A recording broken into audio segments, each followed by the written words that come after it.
kulanti wacan oo wanaagsan saaxiibadan ku saaxiibna janaalkeena ay xulka wararka habeen wanaagsan meel kasta aad joogtaan daawadayaal waxaad ku soo dhawaataan wararkii ugu waaweynaa ee Soomaaliya wararkina caawa inta badan waxaan ku eegi doonaa dhacdo la yaab leh oo ka dhacday magaalada Gaalkacyo dhacdaas oo baraha bulshada si weyn maanta u qabsatay kadib markii haweeney nin iska dhigi jirtay ciidanka booliiska ay qabteen dhacdaas ayaan kaga sheekeyn doonaa si weyn maanta baraha bulshada u qabsatay sidoo kale waxaan kaga hayaa wareysi dhameystir haweeneydan oo ninka iska dhigi jirtay iyo naag ayadoo ay qabtay oo nin ahaan u guursatayba wareysi ayaan kaga hayaa waxaan soo hormariyaa sheekadan oo ka dhacday maanta koonfurta Gaalkacyo magaalada Gaalkacyo maanta waxaa lagu qabtay haweeney yaab leh oo in muddo ah iska dhigi jirtay inay tahay nin taas oo u labisan jirtay sida ragga ayada oo kiiskeeda baaritaankana uu bilowday booliiskana ay gacanta ku hayeen waxaana lagu xiray saldhigga booliiska magaalada taliyaha booliiska gobolkaasi Mudug Maxamed Nuur Cali ayaa warbaahinta u sheegay in ciidamada amnigu ay qabteen haweeneydan iska dhigi jirtay in ay tahay rag xiliyada qaarkoodna waxa ay wadan jirtay dharka ragga ah xilliga la soo qabanayna waxa ay gacanta ku wadatay baskoolad haweeneydan oo magaceeda waxa lagu sheegay Deeqa Cabdulaahi Aadan ayaa waxa saxaafadda lagu soo bandhigay bartamaha magaalada Gaalkacyo waxaana sheegtay in nin ahaan ay ku shaqeysan jirtay in muddo ah ay xarumo ganacsi ay ku leedahay magaalada baskoolada ay wadatayna ay ku ilaalin jirtay ganacsigeeda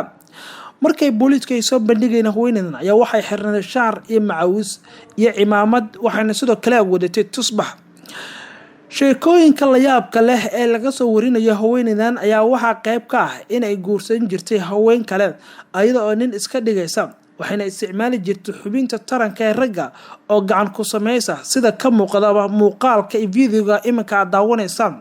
waxayna hore u soo furtay haweeney kale oo nin ahaan u guursatay marka ay deganeeday waqooyiga Gaalkacyo haddase waxaa lagu soo bandhigay koonfurta Gaalkacyo sheekadan ku saabsan haweeneydan ninka iska dhigi jirtay oo ah mid ku cusub dhigaha bulshada ayaa si weyn waxa looga hadlay maanta magaalada Gaalkacyo waxaana sheekadan ay qabsatay saaka ilaa maantaba baraha bulshada iyadana dadku si weyn ay kaga falcelinayeen haweeneydan haddaba isla janaalkeenan waxay noo suurto gashay inaan caawa wareysi la yeelano mid kamid ah haweeney diris leeday Deeqa Cabdulaahi oo in muddo ah isla deganayeen hase yeeshee arrintan kaga shaki qabay in naagtan ay iska dhigi jirtay nin ayaan caawa qadka telefoonkan kula xiriirnay magaceeda waxay nagu sheegtay in la yiraahdo Xamdi Cabdulaahi Xamdi ayaan weydiiyay bal arrintan inay nooga sheekayso maadaama gabadhan ay diris ahayeen in muddo ah ayna isla noolaayeen oo maanta booliisku ay soo qabteen maanan dareemin walaalay horta marka hore ayaama gabadha joogtay gabadha oo dariskeena ahay kadib ayadoo sheeganaysa inay nin tahay marka wax badan bay ahayd ilaa gabadha horta Gaalkacyo waa joogtay laakiin xilliga ay xaafadeen soo degtay waxay ahaayeen 2016 marka intaan darasaada ahaydeen marna ma dareemin in ay gabar ahayd aysan nin ahayn maanan dareemin annaga iyo horta marka hore waa ayaamihii dambe oo gabadha ay muddo badan ay isqabeen gabadha kale waxaa nin kuma qabo waxaa ku qaba qof dumar ah kadib gabadhii la qabay way xanaaqday ninkayga noocaas oo kale faamiligeeda ayaa xoogaa ku dhagaaday waxay dhaheen quraan baa qaasay qofkan bini aadam u baahanba waa baarkiiba maahan qof dumar ah maahan ayaamihii dambe waxay tiri gabar baan aroosiya kale sidii waxay uga tagtay xaafadeena oo qoyiga ahaa Gaalkacyo xaafadda waxay aaday Galmudug oo koonfurta ah sidii ayaan u joogtay oo dukaan bay ku yeeratay waagaas ay ugu dambeysay horta marka hore aan sheekadeeda laakiin ahaanteeda hore oo 2016 ilaa iyo xawaaga kale waxaan dhigay ilaa wax maqlay gabadhan maahan nin maahan qofkan waa qof dumar ah marka weligeedii sidaan ahayd mise waa marka dambe sidaan naqatay oo idinku aad ku ogaateen waa hore qof dhar qaba oo adeegto riiska qaba oo macnaheedu mataqaan aan si kan way ahayd aan dareemi karin kode markii dambe ay xagga ayaamii dambe ay joogtay maalin waxaa dhacday reerkii ay aqal iyo araamintii ka qaatay reer beeskeena ahaa oo aqalka gabadh markii aqal iyo waxba ka qaatay barnaamijka oo dee ay qaatay ama baa waxaa la yiri walaal u tagay maxay deeqo walaal waxaa la siistaa amaahdeeni kadib sooda hadda uu wato oo saddex jeer dhacda qofka markii uu saddex jeer dhacda islaamooyinkii ee hoosta ugu soo shaxabood hoosta ugu soo islaamii oo soo tagan islaamii oo ka soo carabeen kadib waxa islaamii ka tamay halka ku tareenba yaas ilaahay baan ku doonay ayagoo soo ku haya ugu dambeysay marka hore arrin maanta oo ama yaabay maamooyinkii markaan ka tirtiishay maamooyinkii waxaan ku arkay qof ninkii yaad ahaa oo waa naag kadib aad oo istaagay waxaan Maxamed kala sanaayay waxaan ku yiri ninka wax badan guri ina deganaa waan tusay hataa dadooda markay fashila dhaxad deeq waa qof dhimana oo soo dhaafay jilay oo yahay hadda in noolaataan adduunka waa dhaafinayaa odayaashii waan tusay iyo dhalinyaradii iyo dadkii lagu yaqaanay kadib dadku waa ama kaan waxay dhaheen deeq ugu soo joogtay dadkan ka usoo saareenba أظن كي صديقة بحياتي لا يحرمنا أفضل حالي إنه والله ما هنا وحوها مصدومة marka soo lagama dareemin astaamihii dumarnimo ajadu ma laga dareemin waayo anagu markaan naga soo horbaxo oo aan aragno oo aan markiino inta noola ekaa suwad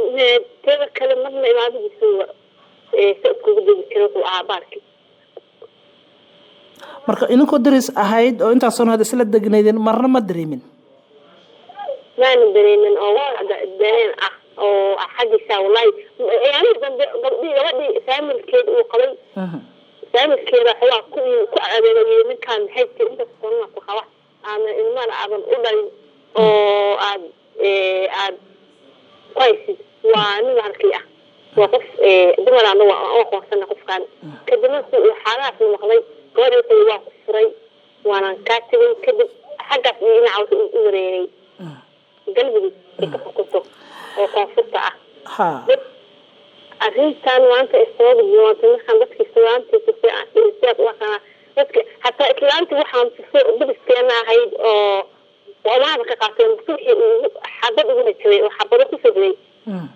دام فلانتي سكح يا قاضي ولا قاضي والله إلا هذا يا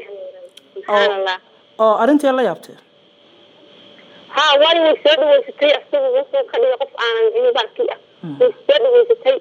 ويسود ويستي حين كدك يقف مثلا إيه الآن هين جو إشتي أيام محاول أصل أشوف كل يقف كل اسم الدري واد بيقع واحد نقطاني بيقع نقطي gabadha oo dabcan la qabay ayadoo deeqa ay qabtay ma la sheekaysatana ma weydiisan ayada qodheeda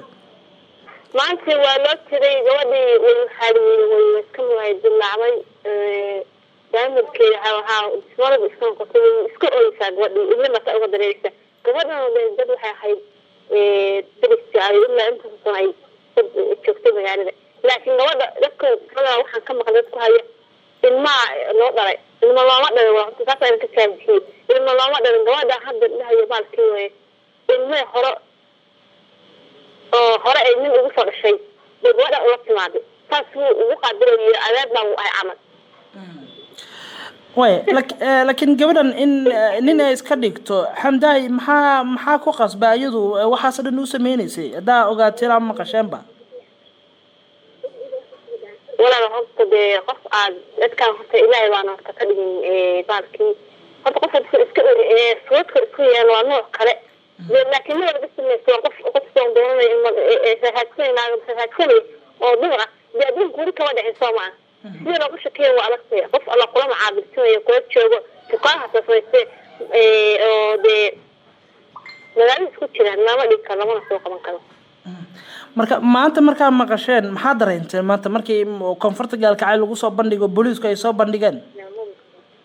wallahi waxaan dadka waan naxeen oo waxay ka naxeen dad soo dhaweeyay dad dhaqan qaadi aragtiisa iyo dad waxay ahaayeen isku jira dadkooda siiyay sooma ولشيء أبغى تفتح إيه محل إيه وراد اللي نقطعي وكاف ولا لا